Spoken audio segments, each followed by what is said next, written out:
Good morning and welcome to EchelonOrchid. I'm your host, Dr. Dan Ford, and joining me for Sunday Coffee, my co-host, TK Eppley. TK, good morning, everyone. sir. How you doing? Oh, another week down, Living the dream. waiting for all the crazy to be gone with the country, and see what see what happens.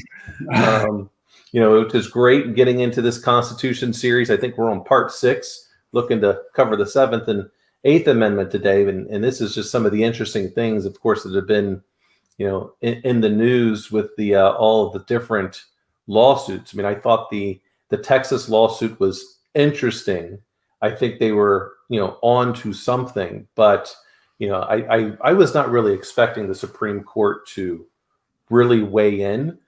I don't know if you read their what do they call it, complaint, but the Supreme Court basically just said, denied. We're not even going to hear it.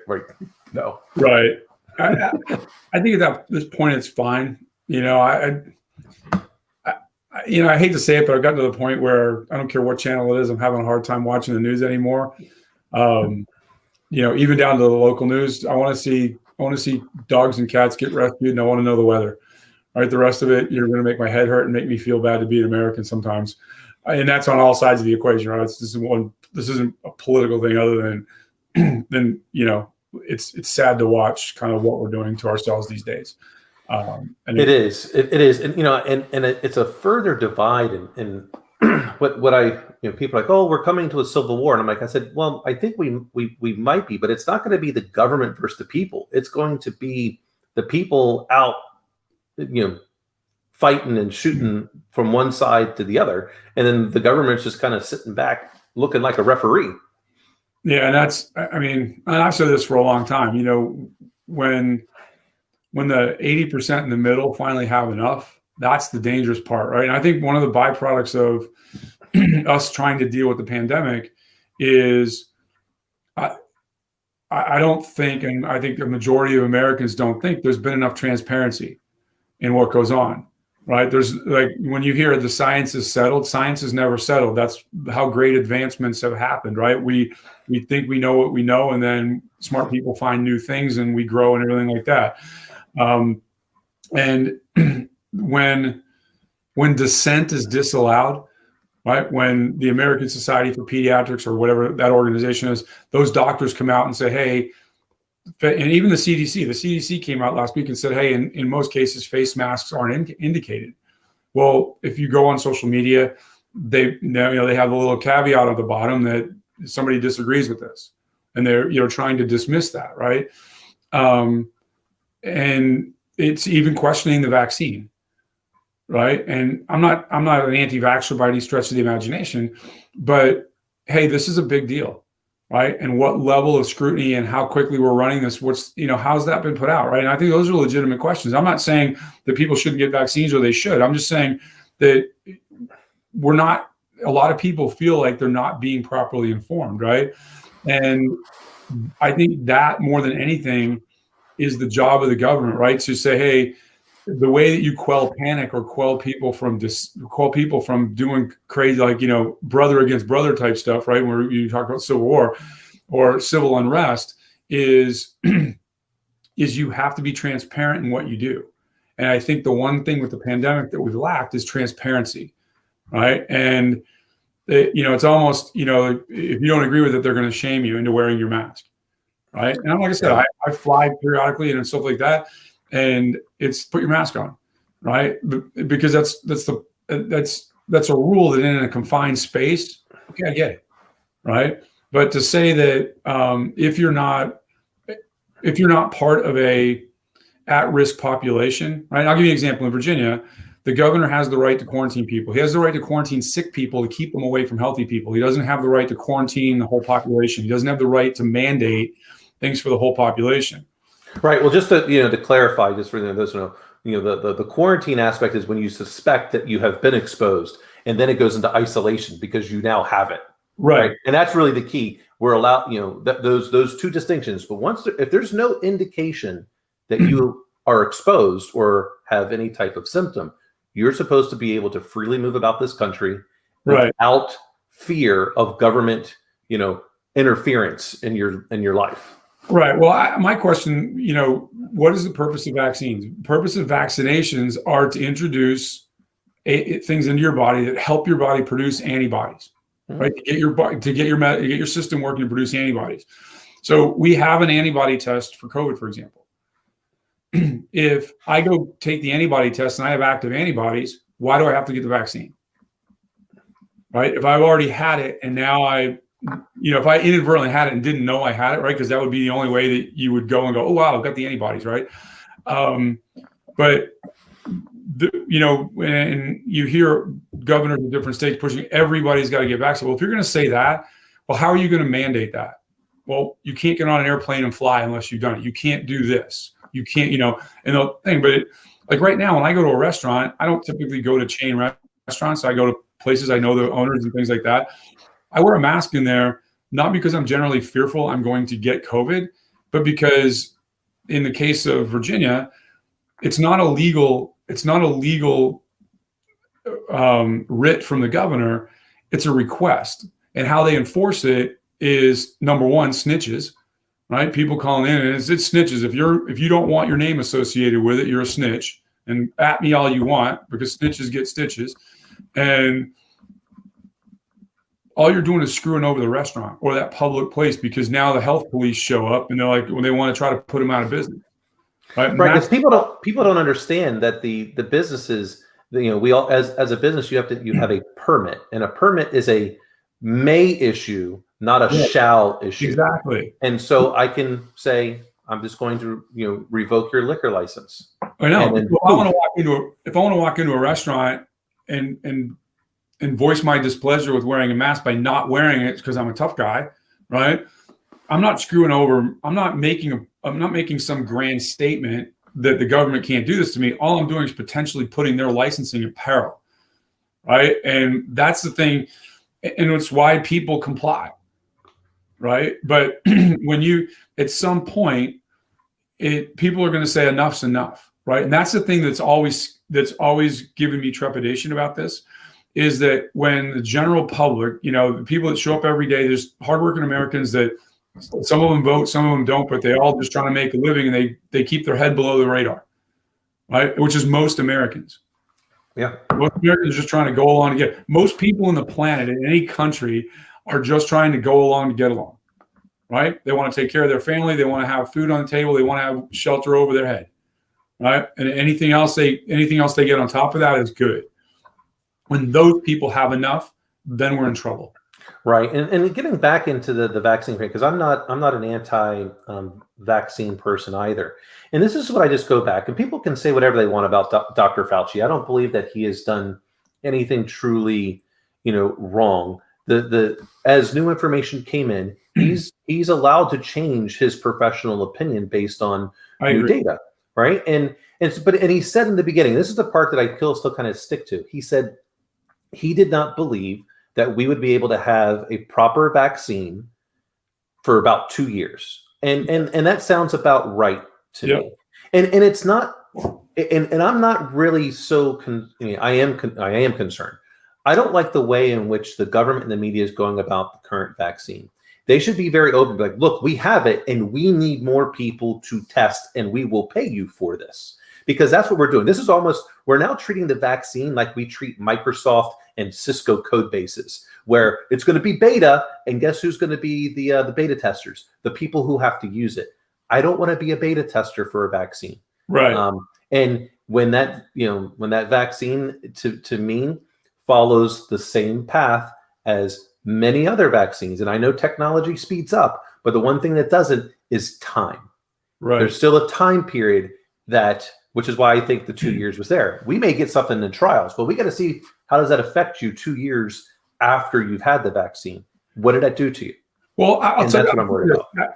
I was talking to my doctor the other day about the vaccine, and I said, what do you think, right? As a frontline worker, what do you think? And like I said, I have not read the paper I'm going to talk about or anything like that. So this is just his opinion telling me. But I'll tell you this, he went to a lot more medical school than I did, right? Which he went to all of it. I went to zero. So I'm going to value that guy's opinion, right? And he's not an alarmist, reactionary guy. And he's I like the guy. He's very transparent in his explanation when he says, "Hey, I want you to take this, right? I want you to do this, right?" I said, "So what do you think about the vaccine?" He goes, "Up until about 2 days ago, I would have never taken it because of what you were just talking about, right? It was seen like everybody thinks they're rushing it." I go, "What changed your mind?" He goes, I think it was either the FDA or the CDC website. And he pulled down, probably the FDA, pulled down everything there was to know about this vaccine, like everything the FDA has been doing. And there was a paper, I think he said it was like 50 or 60 pages long, and it was how they did it, right? It's the how-to of this vaccine. And he said after he read it, he'd take the vaccine. And this is why. He goes, every vaccine from now on should follow this path. And the path is this. They took a template from a pre-existing vaccine and they applied the solution for COVID to it. Which, when you talk about software development, think about it, like, okay, you've got this existing code base. None of the individual data is pertinent to what we're doing, but everything is stable. We're going to pick that up. We're going to clone it. We're going to create a new code base, and now we're going to apply the particular information. He's like, that's what they did. He goes, and obviously, he goes, everybody in this office as a frontline worker is going to be the first people to get it. And so I'm trying to also protect the staff, right? And there's only one issue that I see with that. This is a framework that new viruses do. We have not done this yet before. Right. And that's what I was going to say. My thing is, I get it. But if that's the case, why is it, hey, you just have to take it, not, hey, here's what we're doing. It's kind of innovative. Because if you just tell people that and you're transparent, I mean, this is the thing. People get freaked out with stupid shit because they're not transparent and you feel like you're forced to be taking it. And you have people that, in my mind, are they're population control people like Bill Gates and others that are advocating very strongly for this. Right. And somebody I know is like, hey, I don't care if I get a tail, I'm going to take it. Just because they think that's how we get to move around quicker in the country and get over this. That's the other thing that scares me is people are like, I'll do anything to get out of my house and not wear a mask. Right. And that's the thing. And so, when you mentioned you're not a doctor, and I introduced myself, I'm a research, doctorate, not a medical doctor. Right. But when you go through the doctorate program, you have to get, at least for the university I went to, and I know many others do this, you have to get certified on research. And one of those elements is certified on research on protected, things like people, inmates, stuff like that. And that's where I go through with that protocol. I go, ooh, this is a different protocol that's been used before. And that, not saying it's right or wrong. I do a lot of experimental code. And yeah, I have done some, experimenting with nootropics on myself and transcranial direct current stimulation, stuff like that. And well, I'm okay with that. But that's where it makes me nervous with the way in which they're done. I hope it works, because if it does, then the next, SARS-3, which is really what I'm looking at, because it's going to happen. Whatever the next big thing is, right? 2 years. 2 years roughly is when each variant of these different coronaviruses that have come from these animals in that area of the world, it's going to happen. So if they can do this, then whatever other disease, maybe this could even be potentially, the way I understand it, and I could be completely wrong, this could even be one of those things that is a precursor to a prevention of HIV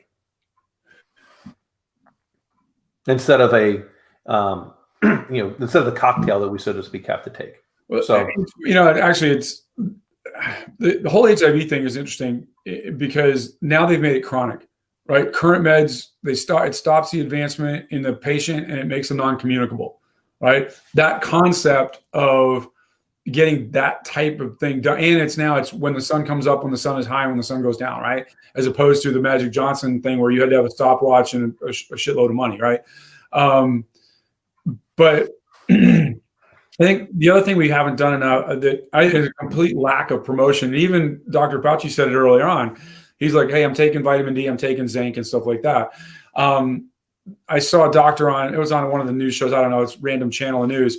And they were saying, this medical group right? And these are all, like I said, they're all MDs, right? And it's not like, there's research physicians and there's practicing physicians, right? And I think that's sometimes there's what you do as an epidemiologist and what you do as a frontline person taking care of patients, you see things differently, right?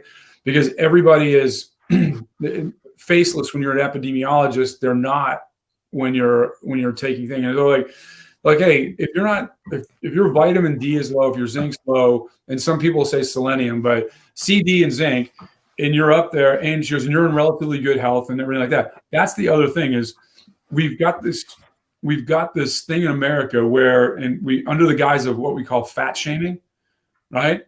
It's like, hey, if you are generally in good health and you take care of yourself and you're properly supplemented, and I don't mean crazy supplement, I mean like basics, like I need to have a certain amount of fat soluble vitamins, water soluble, and minerals, right?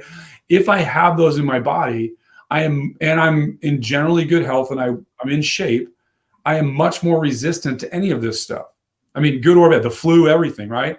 And that is, the easy button life, as I call it, that is a bigger impediment to us dealing with this, right? When you look at, Dave Asprey, he runs Bulletproof. He's the guy that wants to live to 2,000 years old, right? And do it with fantastic hair and skin, right?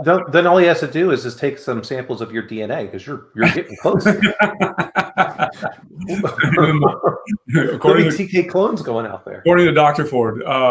But he took a picture of like, I don't know, 4 of the health directors for countries around the world. 3 of them were obese, and one of them looked like death on a soda cracker, right? And it's like, hey, I'm not taking advice from these people. I don't care where you went to school, what degree you have. If you can't take care of yourself, get off the world stage and don't talk to me about taking care of other people. Have you ever seen an obese physical trainer? No. There's a reason. Big dude. Because I would have looked like that guy, right? Or, if I'm a woman, I would have looked like that woman. So you go there, but look, this person knows what they're doing. Right. They're ripped. They're jacked. Well, it's like, Dan, you and I, we get up in public and we talk to people, right? And if I'm out there and I'm talking to somebody about being better tomorrow than they were yesterday, and I got a beer gut, they're going to be like, hey, do as I say, not as I do. Right? Plus, like I said, I'm not anti-medicine or anything like that, but like heal yourself. And like food is medicine. Yeah. Right? And what you put in your body matters.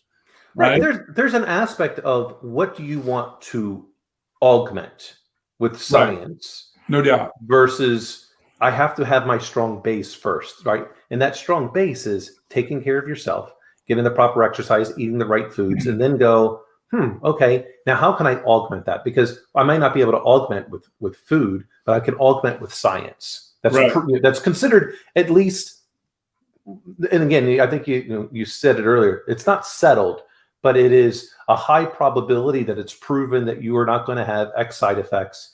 Sample size is massive. Right. That's the thing. Like, in any research, you want your sample size to be massive. Because once it is, the chance for deviance starts to collapse. Right. This is the thing that really gets me is if you come out and say there's a holistic way to fix something, and it may not work for everybody, but if I can do something holistically or without big pharma's intervention in my body, then people start to label you a crackpot and everything like that. Now, are there nootropics companies out there putting crap out? Absolutely. Right. And you've got to, and just like anything you do, you have to take ownership of what you're doing. Right. And if you're not, then buyer beware. Right. But to walk into a doctor's office and say, hey, just fix it. Right. And there's a good episode I did with a guest, Lee Chambers, who talks about, hey, you don't have to have a big, huge budget. All you need is a journal. Take one thing. How did you feel 30 minutes? How did you feel 8 hours? How did you feel the next day? Write these things down before you change. So even if you don't have a ton of money and you want to do this and take a look at Lee Chambers stuff, I really like the guy. I mean, he had to live what he preached, because he came down with this debilitating type of arthritis that left him crippled for like a year. Right. So he had to really, well, wait a minute, I had to get back into it. So, well, I mean, you know my story. I mean, yeah. I battled psoriatic arthritis for quite a long time, and you know that's it's a battle of a hyperactive autoimmune system and inflammation. And can I stop? Can I slow down of my own change, whether it's food or whatever, the hyperactive autoimmune system? No, I can't. So what can I affect? I can affect inflammation. And so cutting everything out of my diet that helps to inflame me and getting properly tested. I'm cutting things out of my diet. I'm not adding, right? That doesn't cost any money. Right. And making people like, oh, I don't think I'd be able to do that. Well, get to the point where choices. Well, it gets to a point where it hurts to walk, right? It hurts to pick things up where you can't do a push-up because you can't bend your wrist back far enough, right? And maybe doing a push-up is not important to you, but there is something that's going to be important to you. And I got to that point where I'm like, no more. Right. And it said, so you modify, because I don't like the word diet, you modify your behavior, right? To say, hey, I'm going to do this. And again, it was like, I'm cutting out all breads and all those high glycemic index carbs, all breads, no more beer. And let's start to see how that does. Then say, now I'm going to add this to it. Wait, zero beer? Zero. That's got to suck because you like IPAs. I do. And well, and it's funny because here's the thing. In doing all the research and kind of getting to grips with this, a good friend of mine owns a brewery, owns a microbrew, and shout out to Bold Mariner Brewing. But IPAs are the most inflammatory of all of them. Oh yeah, right. Of all the beers, right? I mean, if you're gonna drink beer, the only thing you should really be drinking if I'm going to make the statement, if I ever have a beer, is Guinness. Yeah. Right. But the nitrogen helps out quite a bit because you don't get that inflammation from the CO2 getting into your body. Well, it's CO2 and all the wheat product, everything else, right? All the gluten and stuff like that, right? So, but the point of this is with diet and exercise, you made some change. Then you start saying, I'm a big believer for everybody out there. You ask my opinion on how I got ready. It's labs. Go get your blood drawn. Go get exhaustive labs, and not just you get when you get your physical every year. Like, go look at what your soft tissue inflammation is and everything like that, and start saying, hey, what do I have to do to lower that? Right? Because those are all the things that will also shorten your lifespan, right?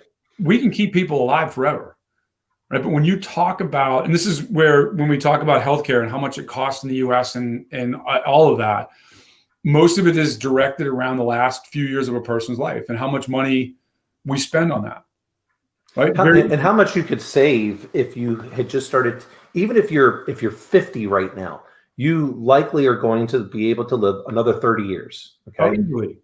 So if you, even at 50, or it's never too late to start taking care of yourself and get you to that, but you might add another 10 years to your life. The earlier you do it, the longer, the longer you may live, because of how many years you may add back to your life. Right. And it's, I think, our country's addiction to sugar is probably bigger than anything, right? Oh my gosh, yeah. You know what I mean? It's the concept of, one 12-ounce soda a day increases your likelihood of diabetes some obscene amount. But how do I, people call it a sweet tooth, whatever, but like one of our good friends that shall remain nameless for purposes of this show, he's addicted to sugar, period. Right. And I've been friends with him for 20 years now. And every time I see him, I'm like, dude, and he was big. He's got had pull-up bar, really big functional strength guy. Can't do a pull-up anymore. Right. And I'm like, dude, stop. And he's into baking now. He makes bread. I'm like, my joints are hurting. No kidding. Right. But I mean, at least if you're going to go in the sugar route, start doing some things that are a little bit different. Like, don't use refined sugar. Go and use like honey, maple syrup, fruit, right? But all of those, right? And I get that, and I'm not, not telling everybody to like be a monk and go to one, but think about what you're doing, right? And understand how your body's,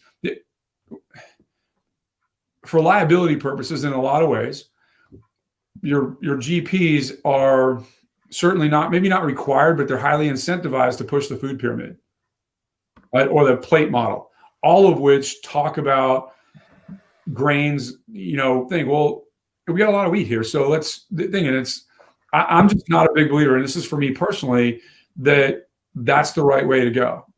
Right? What you can consume, proteins and vegetables, those kind of, the low glycemic index carbohydrates at an alarming amount and not have the adverse effects, right? Plus be properly supplemented, right? I'm not telling you all these wazoo supplements. I'm saying basic vitamins and stuff like that. One of the first times I got my blood drawn is I was perilously low on vitamin D.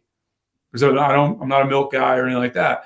And so just a daily vitamin D thing got that back up. And this was well before the whole COVID thing hit. And even in the early days of COVID, like Fauci's like, yeah, I'm taking vitamin D, I'm taking zinc, and I'm taking vitamin C. I'm like, all right, cool, I'm taking that, right? But this is where you lose a lot of people when all of a sudden we've stopped, that country doctor thing. Like certainly when I was a kid, your doctor necessarily wouldn't prescribe a medication. They would say, don't eat this or take this vitamin, right? Something you could buy over the counter. Now, and you've said this before, I think every elected official should have to wear a fire suit like NASCAR with everybody who's giving them money. Right? Because I don't think they would have a big enough suit because one, we wouldn't be able to see what's on their underwear and their socks, because let's take pharma, for example, right? When you look at every time they bring up and there's legislation for big pharma, if you vote every member of Congress in the record, it should be their name and, for example, how much the pharma industry in parentheses is given to their campagins. I agree. Right? It's transparency. Transparency. That's all I am. It's about transparency, right? If like you said, if we're going to fat shame people, right? If that's the term we're going to use for saying, hey, you're not doing everything you can do to take care of yourself, and we get it because people are weak in large measure, and everybody goes through that in their life, But when you're talking about elected officials that want to stand up here and tell us what's right and wrong, let's talk about we want you to be transparent, right? And don't tell me that in order to understand the pharma industry and what it does, you have to take their money, right? Not even close. And if that's the case, change the law that allows you to go fly there on the government nickel to learn what they're doing. Well, I don't even know that they have to change the law for that, right? If they're in Congress, you understand. Yeah. If you're going to use that as your reason or excuse, then let's stop that, right? But I think the bigger problem, the reason that we're having such angst in this country, one way or another, about the vaccine in particular, is because there's no transparency. Yeah, I agree with that. Absolutely. And, I don't have an issue necessarily that any of these, corporations and industries have supplied to these campaigns because, it happens all the time. And this gets into even on a smaller scale. This is a big reason why I don't let vendors take me out to dinner. Dinner is a much higher price ticket. And I don't want to have the appearance that dinner, which I go, look, I'm not going to spend $1 million just because you bought me, $100 dinner, right? But other people may think that. I'm like, right, and so I don't do it. Okay, and now I'll let my people go do it. But I'm like, look, I'm the one that's got to sign the check. You've got to convince me, right? I'm the rubber stamp, right? And I don't have the occasion. I don't have the problem with lunch because lunch is a $12 to $15 thing, not a big deal, right? But when they send gift cards, when they send in other things, I give that out to the staff. I raffle it off. Well, that's what we used to do. That's what we used to do back at Silent Circle, right? I mean, none of that, I don't know if you remember a Christmas party like we had, because there was a lot of stuff that gift cards and stuff like that that we used to get some of the gifts we were giving out. And you remember there were directors, a couple of them that were grumpy that they couldn't be in the raffle, right? It was everybody below, no directors and above could have their name in the hat for the raffle, right? Because we're there about taking care of the people. Right. And obviously that's why the government changed their rules on, being taken out to dinner and stuff years ago. Right. I mean, they said, no, you can't do that. Right. And so obviously selling into the Fed space is a whole different animal than selling into enterprise because you've got to show up and you can't take folks out to lunch or stuff like that. Yeah. Because isn't it like $30 or something like that? Well, I don't know what the threshold is, but if I'm a responsible adult and I'm a decision maker in the government, the number is zero to me. Yeah, right. It Because goes back to integrity. I don't want to invite an inquiry. And the way to do that is to just say, no, I don't do that. Right. Plus, again, what you're talking about is by intent creating a level playing field. Mm-hmm. Right. And I think that's great. But like I said, but it's about transparency, right? What are you doing and why? Like I said, I'm with you. The way the system's set up, campaign donations are allowed and everything like that. It's never going to change. Right. But if you're voting on an issue, I want to know how much money you've taken, because that is influence. Absolutely. Right. And I'm okay with the influence. Just say, hey, I would hope as an elected official, and I probably should say that I don't believe that they really do this, but that they wouldn't be influenced just because they got the money, like their integrity. I would hope they're a high integrity individual. I don't see too many of those. I'm going to go to the corner and work my abs while I laugh at that statement. Right. I think there are some. There are, yes, there are. But I'm okay that they did it, because sometimes I don't even know that they know directly when the contributions came in as to who did it. So just they all have a website of some type. They also have a public page. Right. That put that on there. These are all of the people that have done this. Right. It's simple, because you may not know it when they did it, but you at least know it on a quarter by quarter basis because someone had to audit it. Right. No, there's a trail. It's like somebody on your staff has to file it, that's what happens. And it has to be, it is part of the public record, but it's not something people go look up. Yeah. Well, it's just like, all the laws are out there too. I know. Some people don't know how to find them. It's difficult, and that's probably, a good way to segue at least into our Seventh Amendment here, because the Constitution's out there, right? Anyone could read it. It's pretty much free. You can find it anywhere, and but a lot of people don't necessarily understand the rights that are laid out, and then in the different court cases that wind up the Supreme Court rules on, or they provide their opinions on these things, and so with the Seventh Amendment, now we get into common law. So in suits at common law, where the value in controversy shall exceed $20, the right by a trial jury shall be preserved. That's pretty interesting, because back then, $20 was a lot of money. It's funny. I'm going to do the conversion right now. Yeah, let's see what is that. What does that equate to today? I'm guessing 200,000. That's my guess.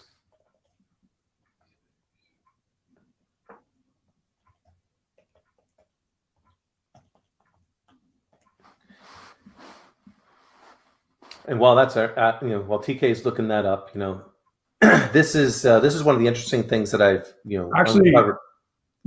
In 2000, $20 in 1776 is the equivalent in purchasing power to about $598.23 in 2020.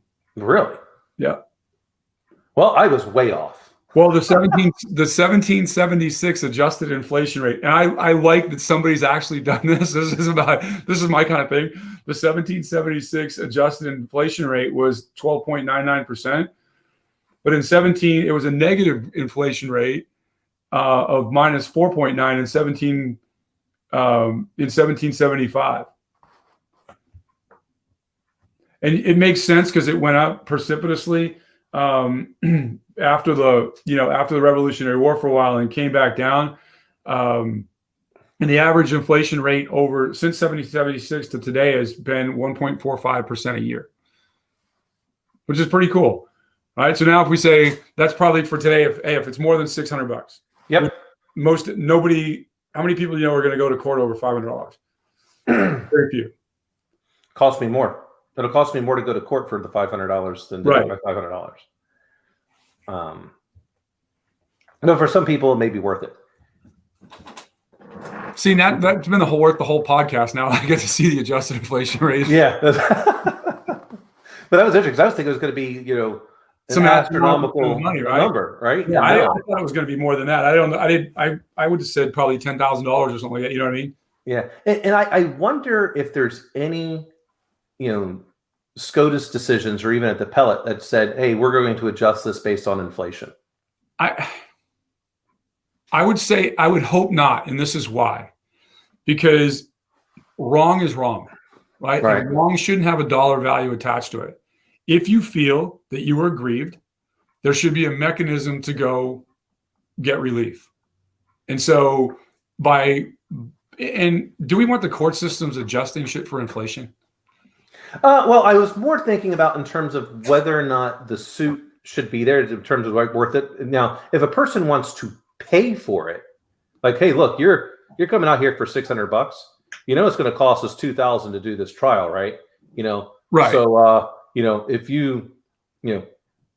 you're not successful, then you're on the hook to pay that, you know, up that $1,400 right. or whatever to have this. But a lot of this is like, you can say that about patent trolls and everything else, right? You know, I do. You know, there's a lot of cases that, you know, wealthy conglomerate or, you know, wealthy people, whatever, they're like, hey, I'll just get this person in court.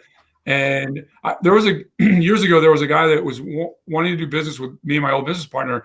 And he was bragging about how he has a law degree, but he wasn't a lawyer. He ran a firm that did all like the grunt work on the back end of cases and stuff like that. And he goes, oh yeah. He goes, if I don't like what's going on in a deal, I goes, I'll file an injunction. I'll just basically put somebody into discovery until they can't pay for it anymore. And then they quit and I win. I'm like, great. Now you just told me we're not working together. Right. Because you're a nuisance guy. Right. And again, just because something's legal doesn't mean it's right. Also true, right? And this gets into, you know, when you start talking about those patent trolls, this is the thing that gets me about the intellectual property laws in the United States. You know, yeah, you can have an idea and you patent it. But if you didn't really try to commercialize that idea, then like almost like with a trademark in my mind, because a trademark, it's not only can you file for it, but you have to show that you're commercially using it. And right. If you're not, you actually you're not granted the trademark until you're using it, right. so to speak. And the same thing I feel like with these patents, because you get a company out there that's like, well, I've just got, you know, like IP Ventures, you know, they've got, you know, 500,000 patents out there, and they'll go ahead and just, you know, sue everyone. Well, I mean, you look, to a certain extent, every time there's an event in the media now, there's somebody that jumps on Google and goes and buys a domain. Mm-hmm. Right. And they're like, it's, you know, all you're trying to do is monetize. And I don't necessarily have a problem with that. But at some point, you know, are we just inhibiting, you know, on the patent side, are we just inhibiting, you know, innovation because somebody uses some obscure piece of something? Now, if they knew about it, they didn't want to compensate the other side, you know, the person that holds the patent, fine. But at some point, are you just trying to put somebody out of business or own a business that you didn't build? But like I said, it's one thing to have the intellectual property. It's another thing to understand how to monetize it. And I think a lot of people don't know how to monetize most things. They're like, you know, it's a great idea, right? Well, right. And I don't have a problem that they had a great idea, that they shouldn't be compensated for their idea, right? You know, and there's ways of doing that in a legitimate way and right way through licensing. Right. But that's what I'm saying. Yeah. And some people do it, you know, because here's the thing, how, like on some of these obscure software patents and everything, how hard is it to do the research on that? Especially if in a bigger patent, there's like one sentence about something that may be that, because that's really, I think on the big ticket items, like, oh yeah, somebody else has already, you know, there's prior artwork on that as it says. Yeah. And, but if it's, you know, in paragraph 47, subsection G, sentence 3, and it's one mention, you know, what's the, you know, I guess, you know, it's incumbent upon you to hire a patent attorney. If you're talking about some nascent little company with a couple, 3 people, and they're trying to change the world, what's the onus on them at the time to really do all that research? Yeah. This question, in today's world, especially when it comes to software, when it comes to technology products, do you think there's enough of a viable code base for almost anything that's been patented for you to basically go out and hunt around and find some snippets of code that are out there, or some reference to something that might do it, right? As a way, you know, like the whole open source thing, right? You know, how much new innovative code do people use? People take existing source code from other things and package them together and make something innovative, but they're not trying to reinvent the wheel every day. And that's sensible, because why do I want to introduce, I want to keep this as clean as possible, and let's have the most common code base across an industry as we possibly can. I would say there's quite a bit. The software side of it, is not necessarily what's the patent. It's the outcome, the Right. how. And so I would say, in order for me to get to that how, the code is probably, at least of what I would want to do, 50% at minimum already out in public domain today. That's what I'm saying. That should be your first clue that there may be prior art somewhere. Is if there's you go like, I think I got this great idea, and you show up and there's a robust code base for something that's, if not identical, similar, that you can replace a couple things here and there. Yep. Work for you, right? Yeah, absolutely. But most civil matters, maybe it's just the 21st century. You don't hear about, or maybe the news is too busy with other stuff, but your kids, and granted, we don't read the newspaper anymore, but that local, I think on a local level, like, mailbox gets knocked over, those types of things. Yeah, you don't get there's not a whole lot, I would imagine. Like when I visit my dad, he still gets the newspaper, and it's awfully light. I remember it being much, much heavier than what it is today. It's just not a whole lot in there. Well, I mean, like the local paper here, the Virginian Pilot, like they want you to pay. It's extortion, because their print business is gone. Now they're trying to transfer that revenue stream from the print business into the digital media business, and it's like, look, for the couple stories where I don't need you, right? I don't need to have that anymore. And it's funny. I was down in Birmingham last week, and I was eating breakfast, and I kind of just took a snapshot across there. It's not like at some point, and I don't know exact age, but it was obviously older than me. There were people sitting there reading the newspaper. Everybody else was engrossed in their phone, right? As a way to how to consume information. Now, right. Then that's the big, I think that's the big turnaround, right? But how much effort do like digital media outlets put into that thing? Because it's not sensational, right? But it is. I think it's important, because once somebody, you start to see who's who in the zoo. Yeah, absolutely. It certainly provides a little bit more for people to understand what's going on. Right. These local media companies, I think that they're certainly going to struggle, because how much sensationalism really happens in any individual community. New York, okay, sure, but in Virginia Beach, how much real sensationalism stuff exists that a CNN wouldn't cover? Right. Well, it's funny, because now, like when I turn on the local news, I'll turn it on. I mean, I got all the weather apps on the planet, but like I want to hear that guy talk about it a little bit, right? And almost talk about neighborhood weather, right? And on the heels of it is sensationalizing, taking a national story and sensationalizing it local, right? Coronavirus, with the thing, it's like they put the numbers in context. Mm-hmm. Right. And on one of the channels, there's a lady, she's like Ron Burgundy. She will read whatever is put up there. And sometimes you're like, that's not even English. Right. Somebody made a mistake when they were doing that. Right.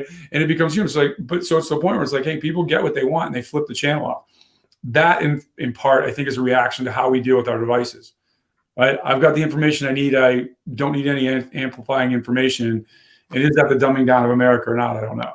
But with regards to getting people in civil court, I mean, there's no shortage of people going to civil court. No. Right? No, for all matters. And all of that, and people want to argue about legitimacy. Hey, if you feel you've agreed, let a judge or, a chancery judge at a minimum tell you that, no, you can't do that. Right? Because that's the process and that's the way it works. And I think with all of our rights as constitutionally given rights and how that's manifested itself in case made law over the years, people are just like, it's not worth it. Well, no, the Republic's worth it, right? Understanding what they are and how to, and what your rights and responsibilities are is the thing. But even like if we go on to the 8th Amendment, when you talk about excessive bail, right? And the 8th Amendment is the thing about that even in the 1700s, this is why I love the Constitution. Even in the 1700s, they were worried that somebody was going to be held against their will because they couldn't pay. And that it had to be equitable, right? And so right now, if you scoop a homeless person off the streets for some malfeasance and put them in a jail cell, $20 might be an excessive bail. How do we manage that? Right? Or you're like, well, hey, they're either on the streets or they're in a jail cell. They're probably safer here, right? And is that a way to justify? Yeah, throw up the 8th Amendment there for those. Excessive bail shall not be required, nor excessive fines imposed, nor cruel and unusual punishments inflicted. I wonder what it's. It gets. As you mentioned, someone that's homeless probably doesn't have $20. Right. So if they were, you put them in jail for something, you're going to tell me they can't get out? They don't have $20. Right. And in the part that the excessive fines. I think a lot of the fines, especially the speeding tickets, are way excessive. Oh yeah, well, I think this. I get a fair amount of them. I like to drive fast. Shout out to all you Ohio state troopers out there that have pulled me over. Revenue generation by localities is a huge deal, right? I mean, that's. The former mayor, God rest her soul, who passed away from Virginia Beach years ago, got caught on tape at a police garage. It's right when smartphones first started recording. So before people could get away with saying something and then dispute it because nobody had a written record of it, right? She was at a police graduation, and a bulk of it was talking about revenue generation, giving tickets out and being seen with police. And then it came out, well, hey, the beach police have a quota for what they have to do, right? And in Virginia, like I 80 miles an hour on a 70 mile an hour road is automatically reckless driving, right? And everybody gets it reduced because if you're not drunk, whatever, and it's 82 miles an hour and you weren't a complete jackass with the cop, that you'll get it taken to court and they'll reduce it to a non-specific moving violation. It'll cost you $500 to $1,000 in costs and everything like that, but that's a small price to pay as opposed to wrecking your insurance and everything else for having a reckless. Yeah, absolutely. So what's your opinion on this aspect? We get into the last part of the 8th Amendment here. No cruel or unusual punishment. I look at the death penalty in this instance, and I'm for the death penalty. Those, I know there's plenty of people that'll probably at me, tell me how horrible that is. But I'm for it with certain crimes, especially if you touch a kid. As far as I'm concerned, I don't need you on this planet. But I feel like a firing squad is more humane than lethal injection. I don't. Because that bullet, if it gets to the brain, you're gone. But that lethal injection, you're going through all those cocktails of stuff to shut everything down. I would feel like that's more cruel and unusual. I don't know. I mean,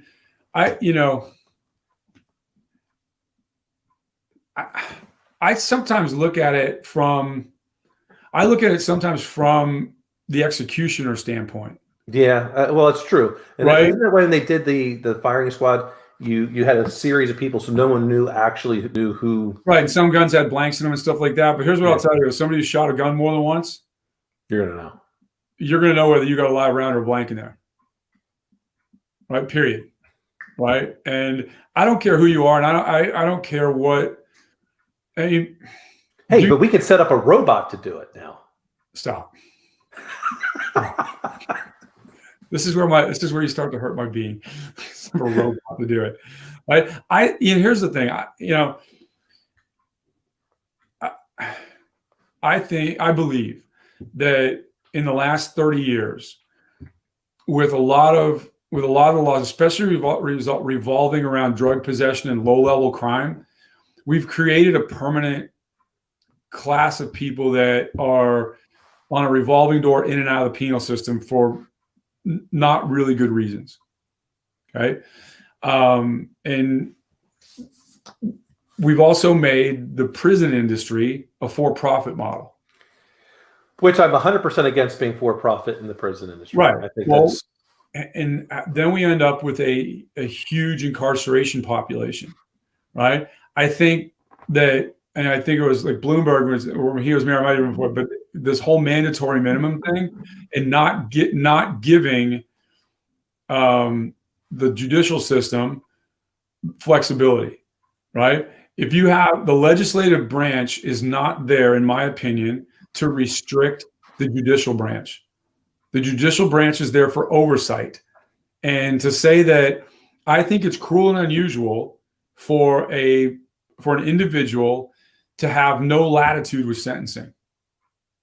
Right? Because here's the thing. Let's take it this way. So if you illegally possess a firearm in New York City, it's 2 years mandatory minimum. There's no discussing it. Right? Go ask Plaxico Burress. Right? Right. He wasn't trying to be a criminal. He just was being dumb. Right? He made a bad decision, and for it cost him 2 years of his life. Right? I don't think that there should be mandatory minimums. Right? If there is, remember that kid? He was a swimmer for Stanford. He came from a very affluent family, and he became the poster child for, actually, to countermand what I just said. He became the poster child for mandatory minimums. Right? He had some forcible. It wasn't rape, but it was some forcible sex thing. In my mind, it's rape because anytime you force it, let's not break that down into gradients. Like if no means no, right? And but the judge didn't give him a harsh sentence because he didn't want to ruin his life.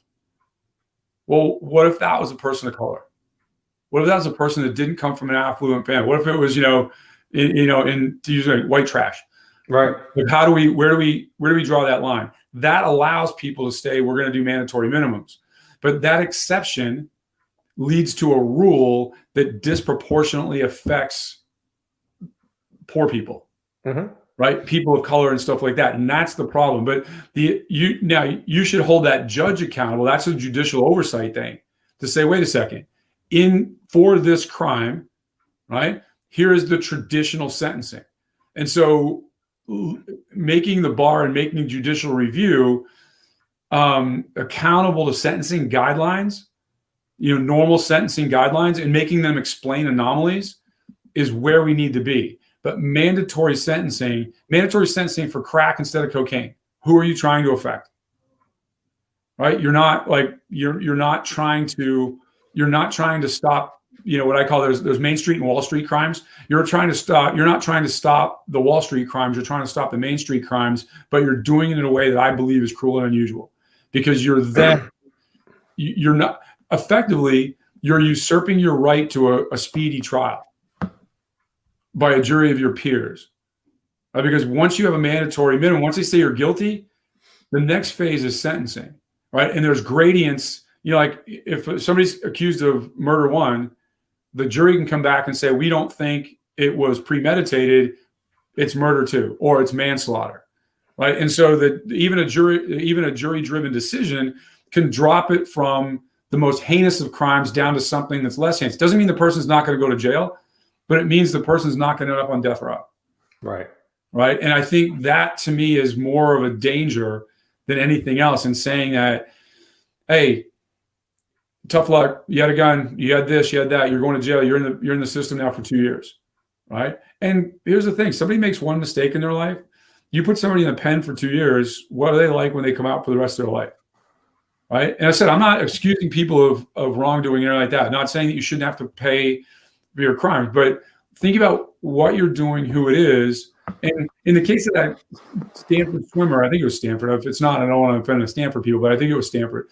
That hey, that's all right. You can offend Stanford. It's not Michigan, so he needs to go and contemplate his wrongdoing in a place that he never would have. Right? He needs to fear for himself the way that woman feared for herself, because there wasn't a question of whether he did it or not. It was a question of what penalty he's going to pay for doing it. Right. And that to me is the thing. It's like, hey, what What did you do to society? I'm walking around on unlicensed firearm in New York City. Who did I hurt? No one. Right? Am I a dummy for not getting a permit? If you can get one, I didn't even know in the city of New York what you can do. But you get a dumb award, and for being the dummy, you get 2 years, right? You go out and you force yourself on somebody else and cause them trauma. You should have to go think about it. I don't know what the right amount of time for that is, but that's to be decided and then over judicial review. And I think that's really when you start talking about cruel and unusual punishment. I think mandatory minimums have more to do with that than anything today in case-made law. Yeah. And now I'll get off my soapbox. Well, that's kind of I do believe that the judicials should be able to have the guidelines that they feel. I mean, this is what they do for a living as a judge. I mean, that's kind of what they're right. You're a judge. Do judgy things, right? And part of that is it's not like they haven't seen a bunch of things. So if you study enough of the human elements, body language, things of that nature. Yeah, is it a pseudoscience? Yeah, okay, sure, but it doesn't mean it's still not pretty accurate. And I think a judge might be able to tell if someone actually is remorseful. Like if someone's truly remorseful, then I think the judge should be able to have more leniency as to which way they go on something, because it just depends. I mean, I think that there's an aspect of that, and I think if we didn't have for-profit prison systems, then we wouldn't necessarily have these minimum mandatory minimum sentencing, because we need those prisons to be populated so they can get paid.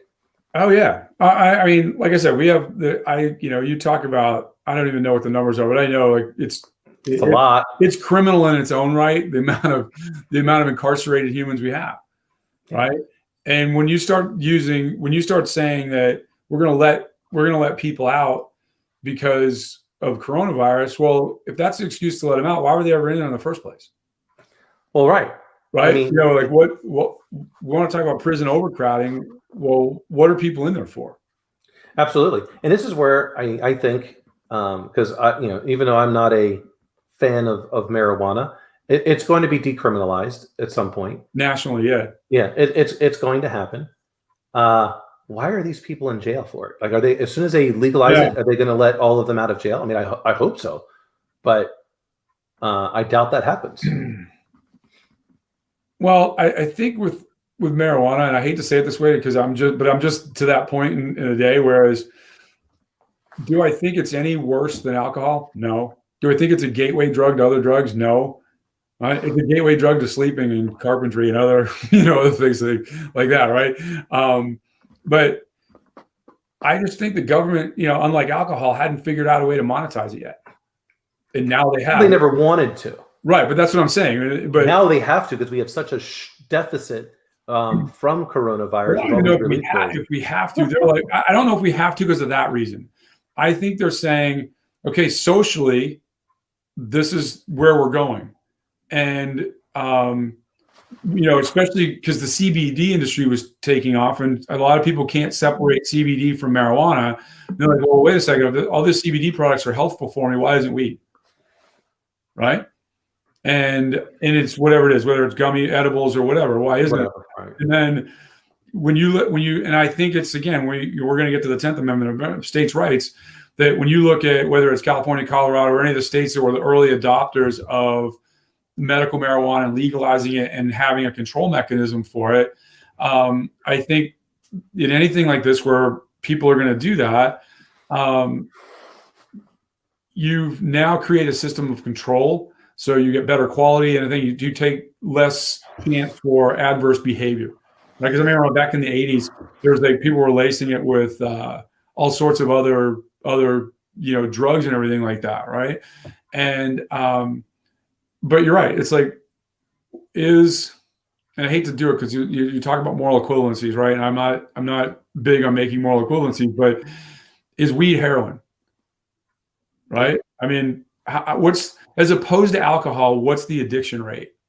I don't know the answer to that, right? But these are the things that I think of.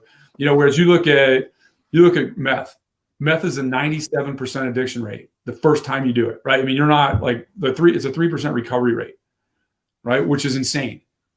And is weed that? Hell no. Is alcohol that? I'm not sure. Right? It's not, right? I mean, but there's one thing to be an addictive personality and have that, like I have that disease of addiction. There's another thing that when physiologically you put a substance in your body, it's like shuts down and says, nope, I can't live without it. Right? Yeah, but at what point is it the government's responsibility to make that distinction? Because where does it stop if we say, hey, right, because of an addiction? Because I go, well, then what about gambling? Well, what about anything? Because there's people that are addicted to working out. It was prohibited in so many states because the morality police were trying to say, people are going to be degenerate gamblers, get addicted and everything else. But that, I don't.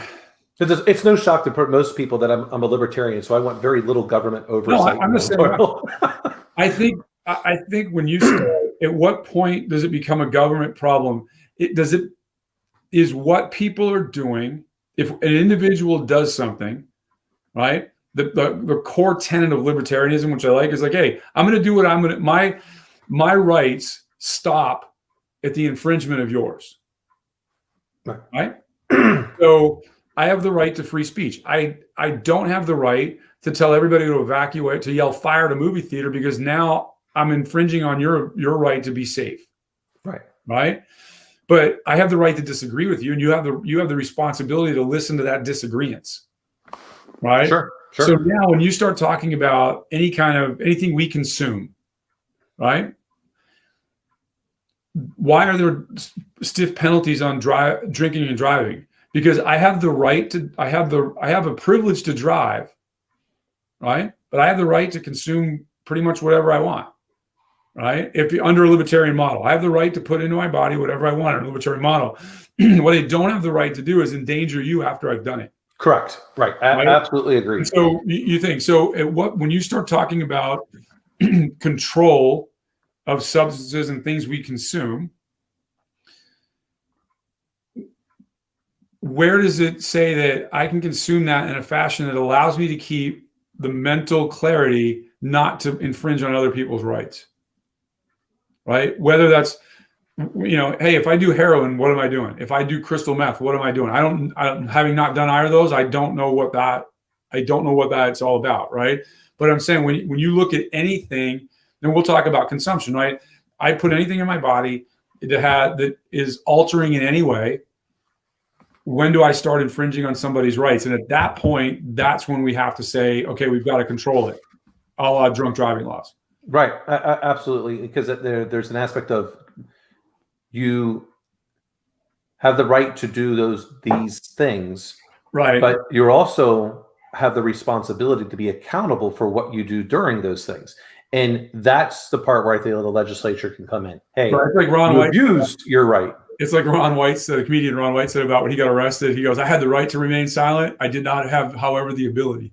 Right. Right. And so at what point do you, even if you want to do the right thing, are you not able to do it because you're in an altered state?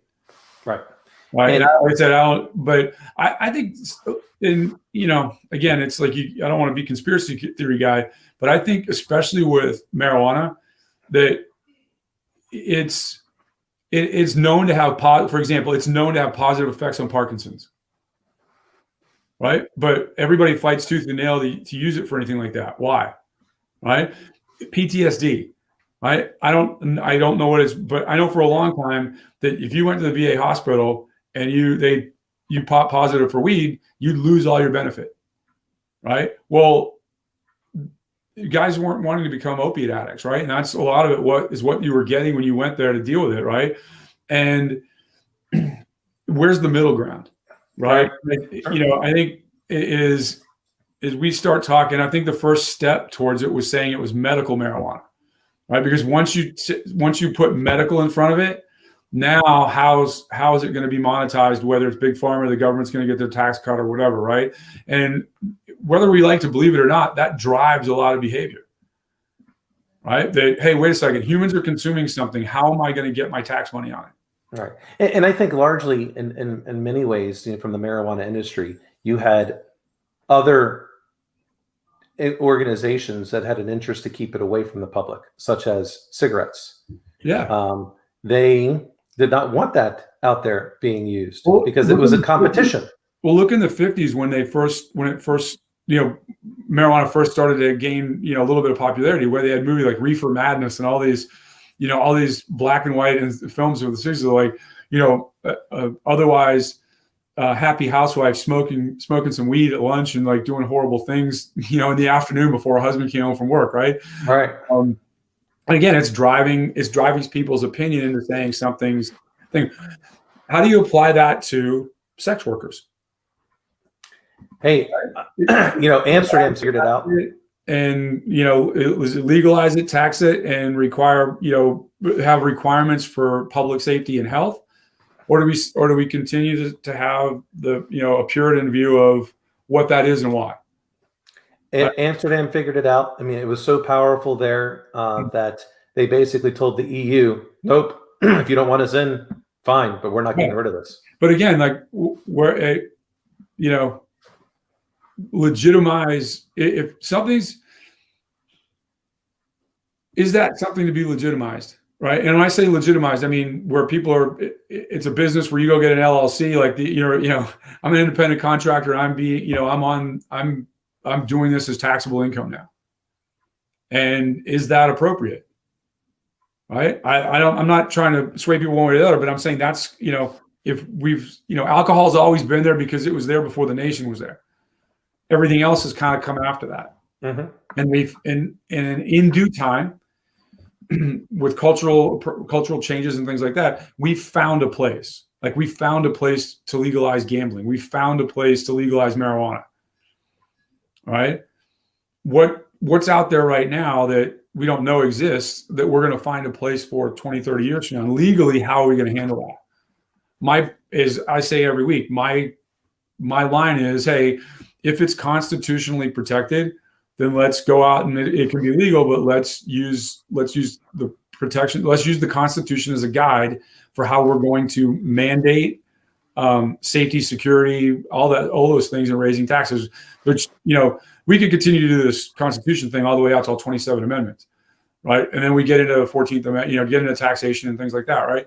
But that to me is sometimes we use emotional guidelines, not rational guidelines, right? And that emotion first is there. But with regards to kind of where to wrap it all up, when you start talking about mandatory minimums or things that, what I hear, like the crimes of stupidity, right? You have crimes against humanity and then you got crimes against stupidity. And those crimes of stupidity, to put any kind of, to think you're going to dissuade stupid people from being stupid and then putting a mandatory minimum on it, it's like blaming a compass for pointing north. Right? It's not going to happen. And if we want to talk about prison population and everything like that, what's the detriment to locking somebody up for 2 years for a relatively small crime? But potentially, I think the psychological damage is quite a bit. Well, no, I was talking to a dude last week that he quit being a prison guard because he was at a state prison and he just couldn't take it anymore. Yeah, well, because they're willingly going to jail every day. Well, people get so indoctrinated in the system. He watches a slow slide, emotionally, socially, and like that, and people become who they, it's like the old line: "Show me your friends, and I'll show you your future."